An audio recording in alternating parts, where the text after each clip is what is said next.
চুরির অপবাদে বা সপ্তম শ্রেণীর ছাত্রকে পিটিয়ে মারার অভিযোগ। আশ্রমে ঢুকে বিভিন্ন জিনিস চুরির অভিযোগে নাবালককে আশ্রমে ডেকে এনে বেধড়ক মারধরের অভিযোগ করেছেন ওই ছাত্রের মা। ঘটনাটি ঘটেছে বারুইপুরের উত্তর ভাগে। জানা গেছে ওই নাবালক ছাত্রের বাড়ি জীবনতলা থানা এলাকায়। আপনি আমায় সহযোগিতা করছেন না।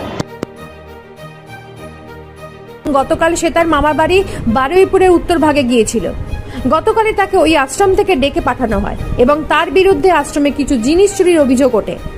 সেখানে তাকে এই চুরির অভিযোগে বেধড়ক মারধর করা হয় এবং বিষয়টি জানাজানি হলে তার মামা ঘটনাস্থলে যায়। সেখানে তার মামাকেও মারধর করা হয় বলে পরিবারের পক্ষ থেকে অভিযোগ করা হয়েছে। ওই ছাত্রকে এরপর বারুইপুর মহকুমা হাসপাতালে নিয়ে এলে ডাক্তাররা তাকে মৃত বলে ঘোষণা করে। এই ঘটনায় পুলিশ এখনো পর্যন্ত কাউকে গ্রেফতার করেনি বলে জানা গেছে। বারুইপুর থেকে নিজস্ব প্রতিনিধি রিপোর্ট, নিউজ প্রাইম বাংলা।